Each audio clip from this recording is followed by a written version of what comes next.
y es un placer recibirlos en el Fayú, en este evento organizado por el Instituto de Investigaciones Cubanas.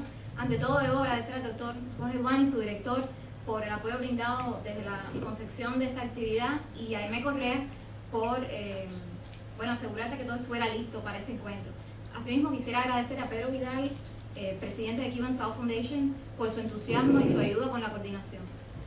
Bueno, tenemos el placer hoy, finalmente, después de unos contratiempos, de tener con nosotros a 4 de los raperos más importantes del movimiento del hip hop cubano.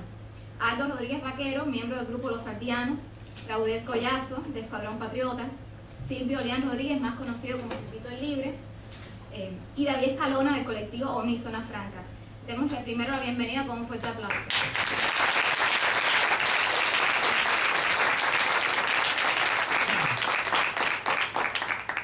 Que coincidieran estos 4 artistas aquí en Miami es realmente un evento único que no queríamos desaprovechar, y es también un síntoma de ciertos cambios que se están dando en Cuba y su diáspora.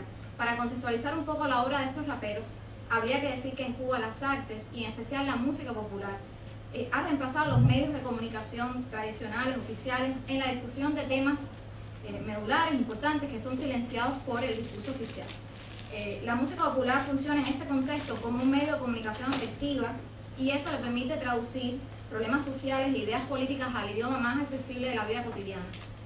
Desde sus inicios, el hip hop ha mostrado un fuerte compromiso con la realidad social de la isla, y como ningún otro género, el hip hop se ha constituido un espacio de debate racial y rearticulación del activismo negro en Cuba. El rap ha cuestionado el mito nacional del mestizaje como recurso simbólico para abordar el tema racial de la agenda pública en el país, y más recientemente se ha radicalizado, y raperos como los aquí presentes han criticado sistemáticamente y de modo directo las políticas del Estado y sus líderes. O sea, los textos y performances de Aldo, Raudel, Silvito y David ejemplifican, como diría John Scott en su libro La dominación y el arte de la resistencia, esos raros momentos de electricidad política en los que el guión oculto de los grupos subordinados llega a la arena pública y es hablado frente al poder.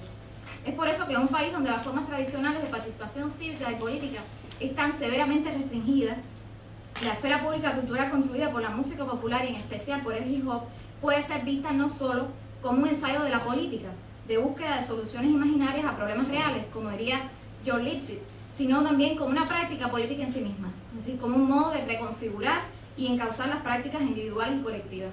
Hoy estaremos conversando sobre estos temas y también, por supuesto, aquellos que sean de interés de ustedes. Permítanme conversar con ellos alrededor de 20 minutos, media hora, luego tomaremos preguntas por otros 30 minutos, y después todos disfrutaremos de la música de estos artistas. Entonces, si me permiten, regreso a la mesa y rápidamente dirijo mi primera pregunta a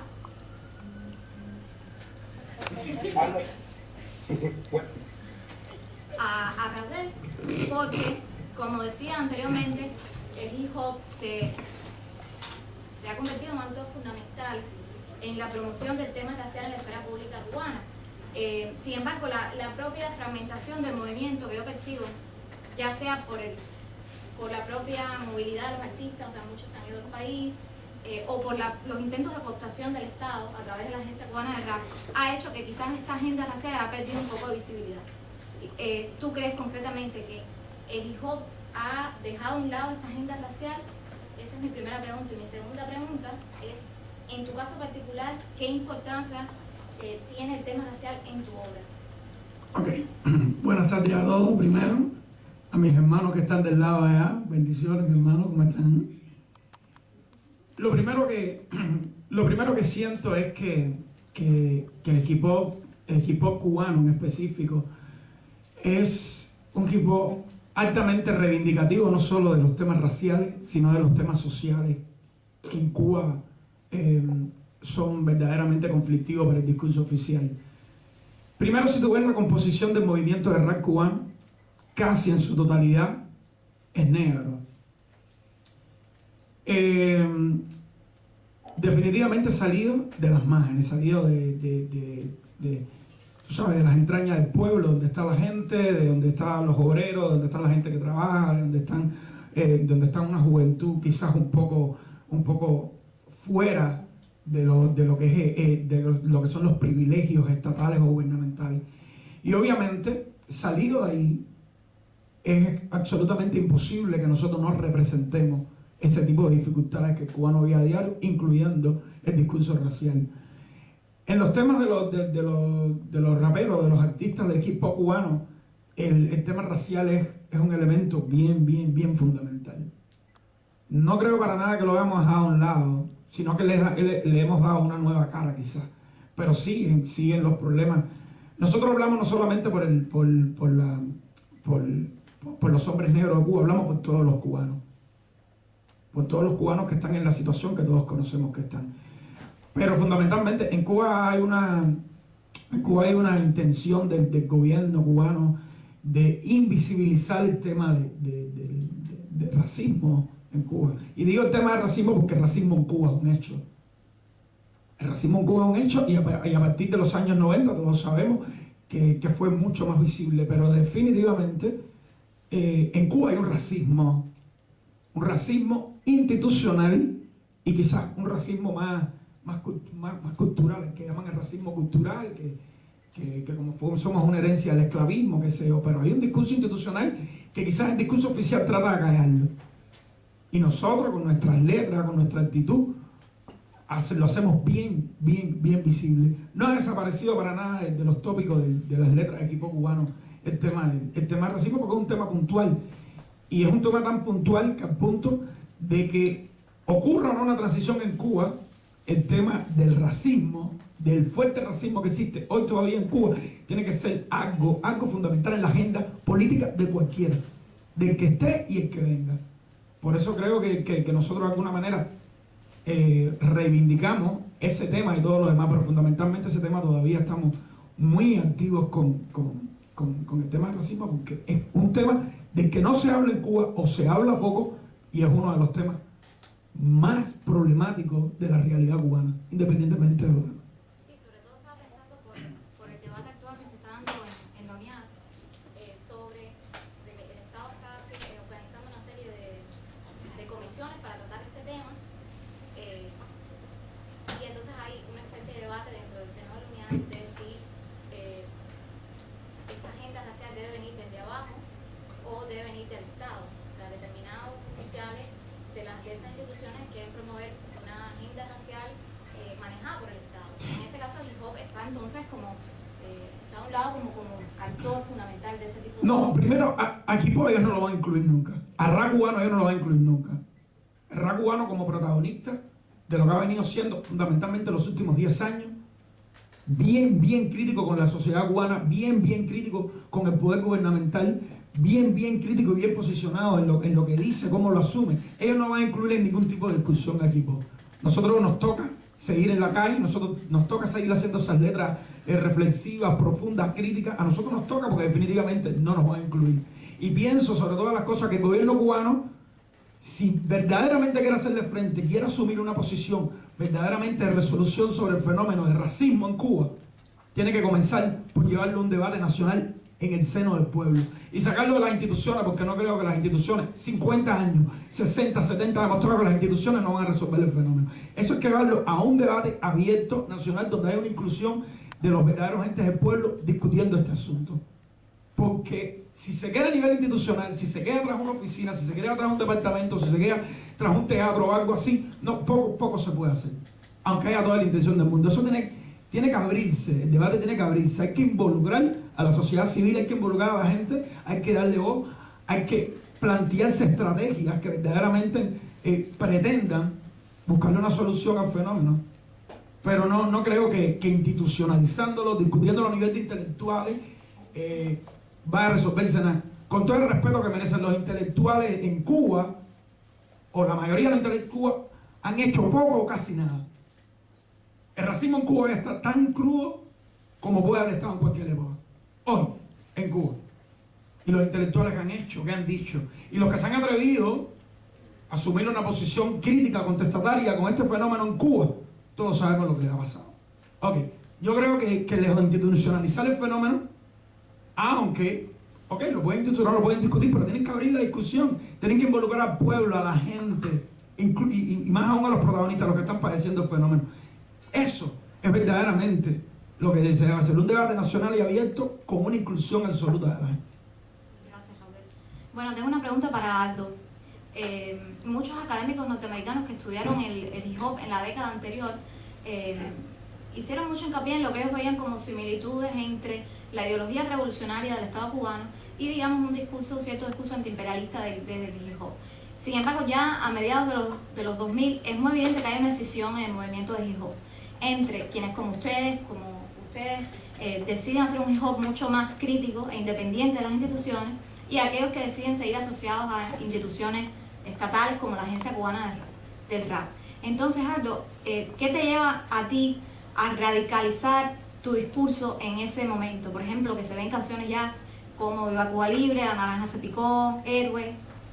Bueno, hay mucha, como decimos un buen cubano, mucha mariconería en Cuba por muchas personas. Y bueno, es un día que tú te paras y tú dices, bueno, ¿hasta cuándo me voy a estar callando? Y te levantas y le cantas las 40 aquí, sobre todo. El problema que existe entre los raperos que no están institucionalizados y los que sí, no siempre tienen que ser por una definición política. Porque yo tengo hermanos que están en la agencia RAC, que siguen haciendo su trabajo, vemos fraude, y son amplios hermanos a causa. Y además existe esa diversidad, para mí no tiene ningún problema que hay quien opine a favor de algo, no estoy en contra de eso, me parece bien la diversidad de criterios. Pero sí, yo por lo menos tengo mi forma de ver las cosas y estoy con lo que siento, a ver si usted me entiende. O con mis sentimientos, mi forma de ver las cosas. Y entonces un día dije, no, porque yo soy un ser libre, ¿me entiendes? Y ya, y bueno, por ese camino que cogí yo, hubieron otros artistas también que trazaron el suyo, como los mismos hermanos de Tramarín, que han sido por su labor, ¿no? Lo que hablan, le han tomado han tomado represalias fuertes con él, y sin embargo siguen en pie, donde quiera que estén, en Estados Unidos, en Hungría, en la agencia, en la calle, donde sea, ¿entiendes? Pero por lo menos yo me cansé un día de eso y me uní con el hermano que canta conmigo y teníamos los dos las mismas ideas y empezó a funcionar. Todo el mundo me decía que estaba viéndome loco, pero como nadie lo había hecho o se había hecho de otra manera, no igual a la de nosotros, empezó a caminar la música y de memoria en memoria y los discos y no sé qué, y así es como todo eso no se ha dado a conocer, porque espectáculo cero. Hay que ver las cosas que hay que hacer para uno poder cantar en Cuba. Es imposible, pero cuando cuando te dejan cantar, ellos te llevan una lista de canciones que no pueden ser tocadas. ¿Entiendes? Esa misma que usted me dijo, La Naranja se picó, el no sé cuándo, todo eso te dice, mira, esta cancioncita, ¿por qué no me la esté cantando?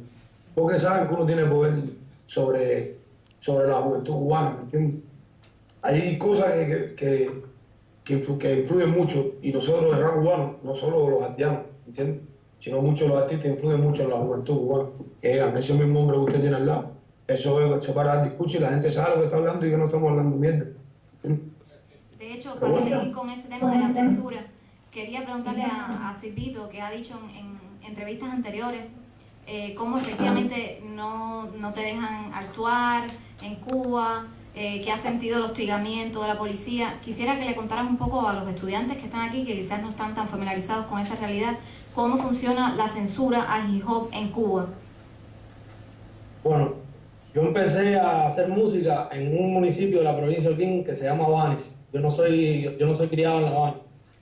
Y ahí fue donde di mis primeros pasos en esto y lógicamente en el campo es mucho más ese tipo, esas expresiones son mucho más, se triplican en los campos porque la gente tiene como sin menospreciar a nadie, sin decir, la gente tiene la cabeza un poquito más cuadrada y está un poquito más montado por un patrón que es el patrón que están viendo de toda la vida, ¿entiendes? Y todos se lo toman muy a pecho y se toman la revolución muy a pecho, aunque se estén muriendo de hambre, y se toman muchas cosas así, ¿sabes? Y entonces a mí me tocó empezar por allá, que era un poco más riguroso, y aparte no había ninguna agencia, nada que acogiera a los raperos como tal, y era un poco más difícil porque las instituciones de cultura que había no estaban acostumbradas a ese tipo de discurso musical. y era visto como desde el primer momento como una amenaza, y fue un poco más difícil.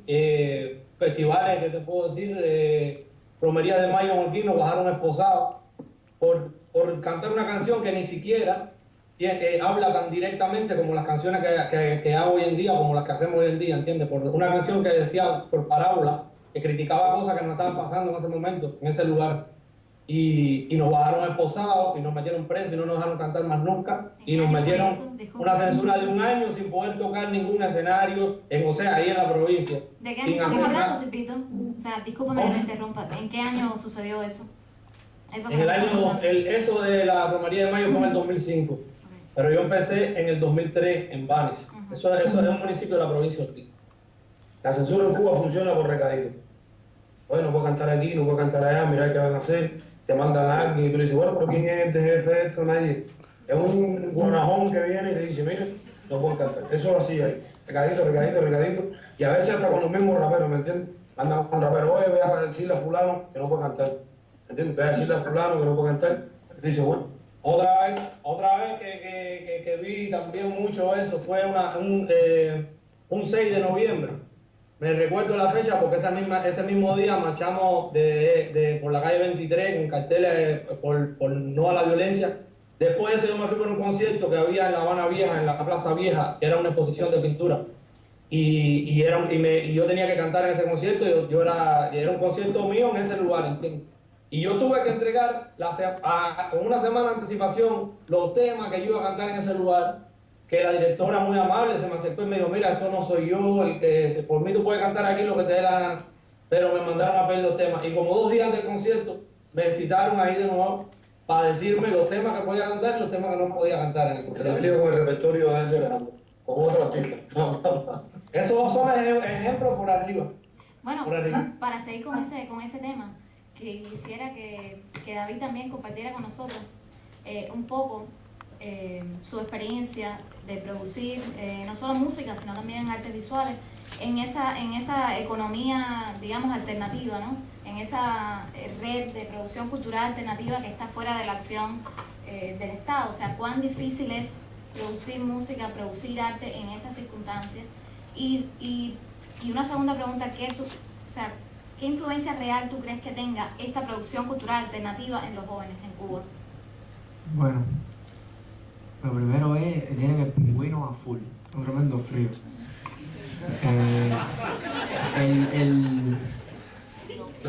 Nosotros somos un grupo que somos artivistas. Está bien dicha la palabra, artivistas, porque hacemos arte y activismo. O sea, somos pintores, músicos, poetas, pero también creamos espacios para que otros músicos, pintores, artistas se proyecten. Creamos festivales, este tipo de cosas. En el 2009, hasta el año 2009, teníamos un espacio en la Casa de Cultura de Alamar, o sea, era una institución, y ahí organizamos un festival que ya tiene 15 años, se llama Poesía Sin Fin, donde aglutinábamos toda la cultura alternativa alrededor de todo el país. Traíamos gente de todas las provincias, pero bueno, como era alternativo, ya empezó a pasar todo esto, de que no puede venir fulano, no puede venir mengano, y ya estábamos creciendo y íbamos a meter ya un festival en Alamar, en el anfiteatro, en Plaza África, con luces para el cielo, veníamos muy contagiados. Y ese año ya vino el viceministro y nos dijo que nos íbamos a divorciar, así en esos términos. Nosotros nos divorciamos, hagan lo que le dé la gana, váyanse para su casa, hacer lo que ustedes hacen, pero ya en ninguna institución ustedes pueden. Entonces, como grupo nos prohibieron, ya no podemos hacer nada en ninguna institución. Y todos los cines, todos los teatros, todo lo que hay en Cuba es del Estado, todo es de ellos. Entonces, nos votaron por esta talla misma que estaba hablando ahorita Aldo, que viene alguien y te dice, mira, no puedes cantar. Nosotros no quisimos hacer eso y entonces nos metieron un operativo de eso de policía en el techo y una historia esa de película. Y nos votaron de la Casa de la Cultura y fundamos algo que le llamamos las Casas Templos del Arte, que es en nuestras propias casas. Empezamos a hacer festivales en nuestras propias casas, con total libertad, sin censura, promoviendo cine independiente cubano, movimiento de hip hop, a bandas de punk rock como El Porno para Ricardo, a gente de teatro, de la poesía, todos alternativos. Y nos hemos mantenido ya algunos años haciendo esto en nuestras propias casas. Hemos fundado varias casas de este tipo. Fundamos, por ejemplo, programas como Estado de SAT junto a Antonio Rodiles, que empezó a hacer primero un intento de hacerlo en alguna institución o algo así, y también fracasó, como todo lo que tú haces ahí, así auténtico y libre. Y esa es nuestra situación actual, para darte un poco el panorama. Y la segunda pregunta que tú me haces, ¿de qué sirve? Me parece que, o sea, por supuesto que sirve, porque lo estamos haciendo. Y cuando yo era niño, iba a Mataperreal, al río de Cojima, y el río estaba sucio, ¿no? Pero de la orilla del río salían unos manantiales de agua cristalina que se podía tomar. Se podía tomar, y entonces yo no entendí bien, yo me la tomaba, me la echaba en la cara, pero pasaron los años y volví a ir al mismo río, ya más grande. El río seguía sucio, o estaba más sucio todavía, tremenda peste, el agua y todo eso, pero los manantiales cristalinos seguían ahí. O sea, a esos manantiales no le importa si el río está sucio o no. Ese es su trabajo. Echar agua limpia, echar agua limpia, echar agua limpia. Y ese es su trabajo. Y eso me enseñó a mí. Y yo digo, bueno, entonces, ¿qué hago? O me pongo a gritar como un loco o empiezo a hacer algo ya con mi vida, ¿no? Me parece que uno da lo que uno tiene. Para uno dar $1 necesita tener $1. Para uno dar amor uno necesita sentir amor. Para uno dar libertad uno debe ser libre. Para dar algo real que uno tiene. Y entonces he basado toda mi vida en enfadarme conmigo mismo, con mi historia, soy mi enemigo, ¿no? Y mi amigo y mi todo, para tratar de superarme a mí mismo, alcanzar un estado de ser más noble, más... Y trato de fortalecerme para poder dar algo real a mi comunidad, algo que yo sienta, algo de amor, algo de paz, algo de libertad. Y entonces el grupo de nosotros se proyecta desde ahí, desde un espacio de diálogo abierto, donde todo el mundo opina, no sé qué, guau. Yo creo que mencionaste un tema muy importante, o sea, cuando dices que ustedes son activistas, y de hecho quería preguntarles rápidamente a todos sobre este tema, porque si bien ustedes todos tienen un compromiso con el arte político, digamos, alguno en algún momento ha también reivindicado su derecho a que lo traten como artista y no como un político. Entonces quisiera que rápidamente ustedes pensaran qué diferencia el rap del activismo político para ustedes. En Cuba todo lo hemos mezclado con política, pero más que un compromiso con esta cultura política, tenemos un compromiso espiritual, porque no todas las canciones nosotros hablan de política. Si el gobierno, nosotros hacemos canciones al amor, es lo que está diciendo el hermano. Yo creo que para poder mostrar algo tiene que tenerlo, y eso es lo que nosotros tenemos, amor por esta cultura, por ese pop, porque a muchos de nosotros nos sacó la vida. Y yo creo que ninguno de los que estamos aquí solamente hablamos del gobierno. Yo tengo una canción con el hermano que habla sobre nuestros hijos, que habla del amor, ¿me entiendes? No siempre es con la política. Yo creo que no es necesario que me vean como un artista, porque eso por lo menos a mí no me interesa. A mí que me traten bien, ¿me entiendes? Como ser humano, simplemente. De hecho, cuando uno está escribiendo esas canciones, uno no está pensando en la gente de arriba ni nada de eso. Uno está pensando en la gente de abajo. En la gente de abajo, uno no está pensando si van a tomar los políticos. Uno ni siquiera piensa en la palabra política. Uno está diciendo las cosas que le están pasando a uno y que desgraciadamente tienen que ver con la gente de la política, con la gente de arriba y todo eso. Y antes yo me molestaba un poco cuando me decían político, pero bueno, realmente es una cosa que es lo que uno hace canciones de amor, uno hace canciones de... Yo soy también un enamorado político y lo otro lo que sea, ¿entiendes? Porque hago canciones de amor, hago canciones de política, hago canciones a la familia. Nosotros no somos raperos, nosotros no somos políticos. Efectivamente. Somos raperos. Pero ¿ustedes creen que es excluyente esa identidad? No, definitivamente yo pienso, hay una cosa muy clara.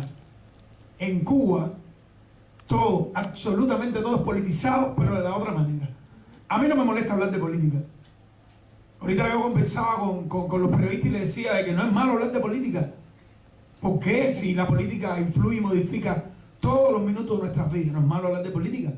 En Cuba es un caos hablar de política. En Cuba, cualquier cosa que no esté dentro de los parámetros del gobierno, ya te acusan de cualquier cosa. De cualquier cosa. Terrorista. Sí, definitivamente.